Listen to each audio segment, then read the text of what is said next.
Boa noite, meus amigos.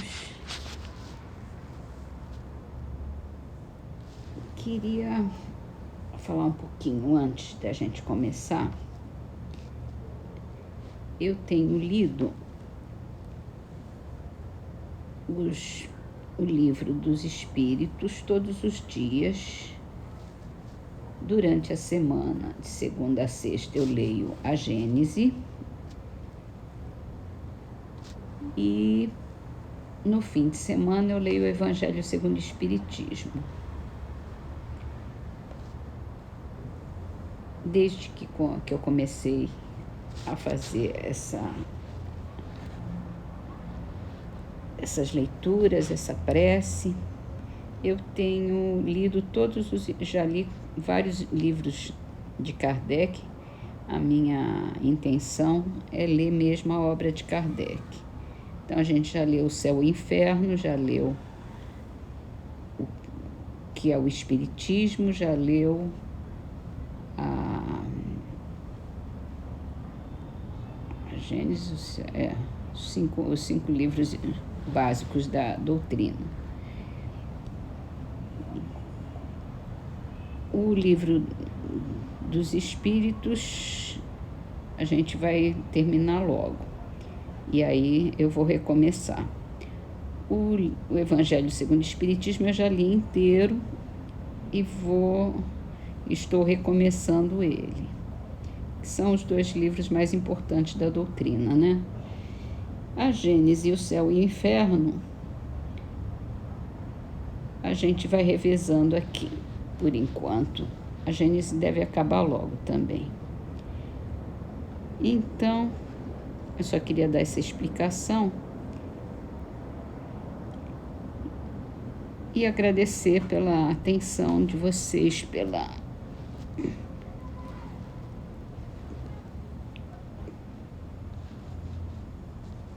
pelos seus likes de vez em quando.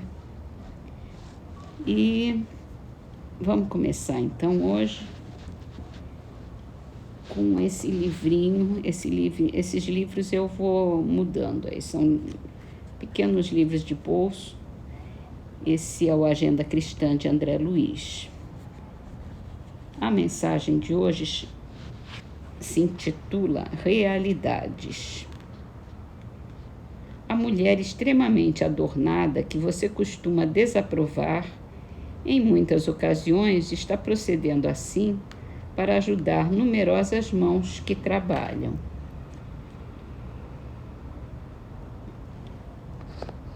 A gente sempre ajuda, né? Mesmo quando não tem muita intenção de ajudar, mas acaba ajudando. Então vamos para o Livro dos Espíritos, continuando com o capítulo das penas e gozos futuros, falando sobre paraíso, inferno e purgatório. É a pergunta 1015. O que se deve entender por uma alma a penar?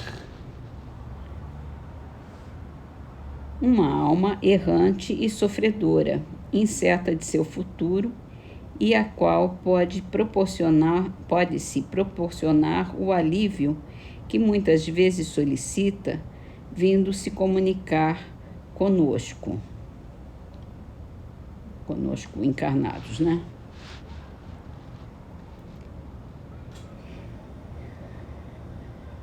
A gente chama mais de alma penada, né? É uma alma que pena, é uma alma que sofre. E pode se proporcionar alívio também pela prece, né? Vamos então para o livro A Gênese. E a gente hoje entra num novo capítulo, Predições do Evangelho. E começa com o item Ninguém é profeta em sua terra. Em Mateus, capítulo 13, versículos 54 a 58, diz assim: Tendo vindo à sua terra natal, instruía-os nas sinagogas, de sorte que, tomados de espanto, diziam: De onde lhe vieram essa sabedoria e esses milagres? Não é o filho daquele carpinteiro? Sua mãe não se chama Maria, seus irmãos Tiago, José, Simão e Judas? Suas irmãs não se acham todas entre nós? De onde então lhe vêm todas essas coisas?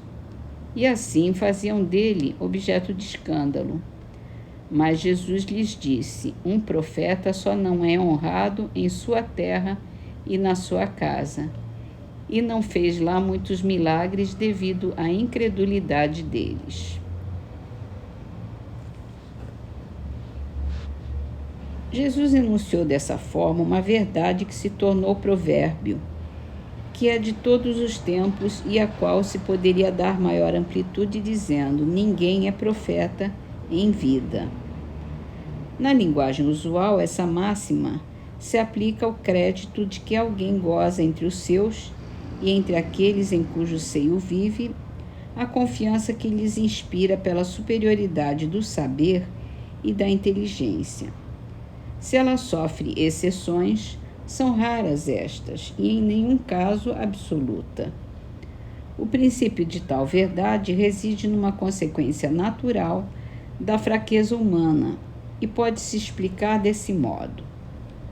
O hábito de se verem desde a infância em todas as circunstâncias ordinárias da vida estabelece entre os homens uma espécie de igualdade material que muitas vezes faz que a maioria deles se negue a reconhecer superioridade moral de quem foram companheiros ou comensais, que saiu do mesmo meio que eles e cujas primeiras fraquezas todos testemunharam.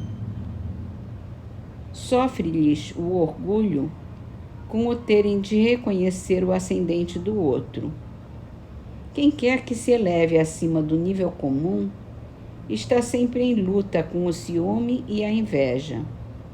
Os que se sentem incapazes de chegar à altura em que aquele se encontra, esforçam-se por rebaixá-lo, por meio da difamação, da maledicência e da calúnia.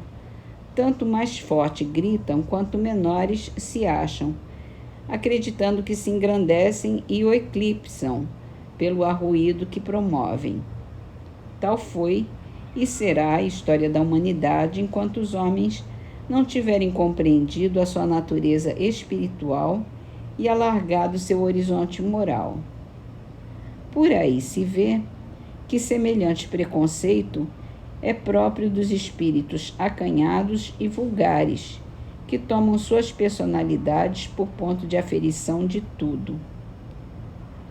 Por outro lado, toda a gente, em geral, faz dos homens apenas conhecidos pelo espírito um ideal que cresce à medida que os tempos e os lugares vão se distanciando.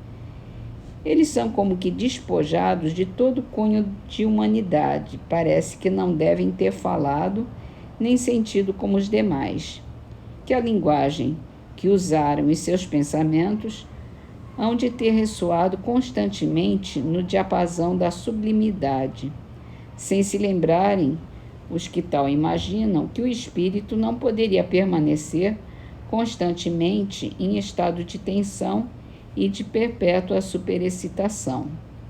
No contato da vida privada, vê-se por demais que o homem material em nada se distingue do vulgo.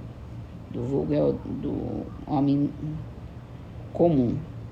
O homem corpóreo, que os sentidos humanos percebem, quase que apaga o homem espiritual, do qual somente o espírito se percebe. De longe apenas se veem os relâmpagos do gênio, de perto vêem-se as paradas do espírito. Depois da morte, nenhuma comparação mais sendo possível, unicamente o homem espiritual subsiste e tanto maior parece, quanto mais longínqua se torna a lembrança do homem corporal. É por isso que aqueles cuja passagem pela terra se assinalou por obras de real valor são mais apreciados depois de mortos do que quando vivos. São julgados com mais imparcialidade porque, já tendo desaparecido os invejosos e ociosos, cessaram os antagonismos pessoais. A posteridade é juiz desinteressado no apreciar a obra do Espírito. Aceita-a sem entusiasmo cego, se é boa, e a rejeita sem rancor, se é má, abstraindo da individualidade que a produziu.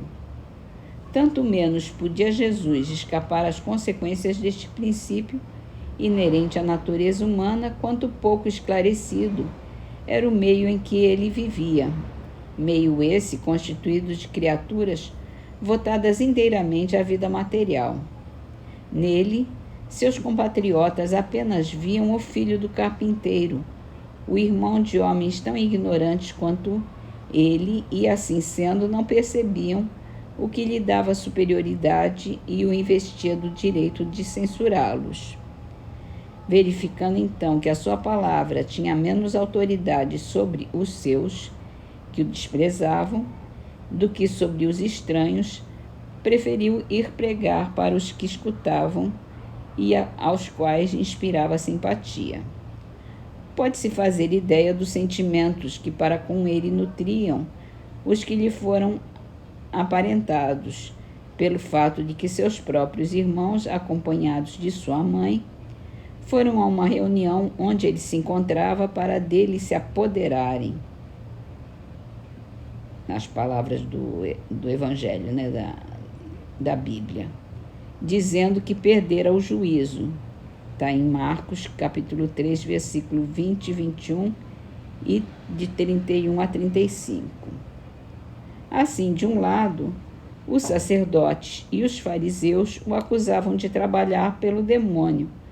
De outro lado, ele era taxado de louco pelos seus parentes mais próximos. Não é o que se dá em nossos dias com relação aos espíritas?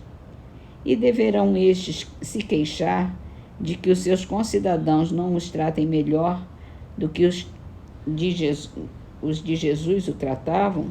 O que há de estranho é que no século XIX, no seio das nações civilizadas, se deu o que há 2000 anos nada tinha de espantoso por parte de um povo ignorante.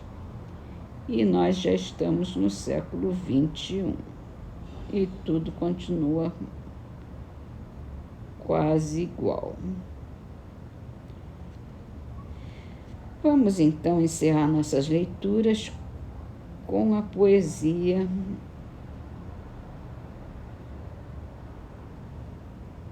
de Arnold Souza. Não fujas. Se a torva provação te bate à porta, impelindo-te a angústia estranha e intensa, que a tormenta de pranto não te vença, ainda mesmo a esperança quase morta. Esquece o lodo, a lama, o espinho, a ofensa, o sofrimento é a lúcida retorta de fel que nos redime e nos exorta a esperar pela vida eterna e imensa. De coração cansado e fronte erguida, sofre de alma gemente e consumida, sem fugir à aflição da dor que é tua. Dever negado é dívida crescente, o desertor padece amargamente, e além da morte a vida continua.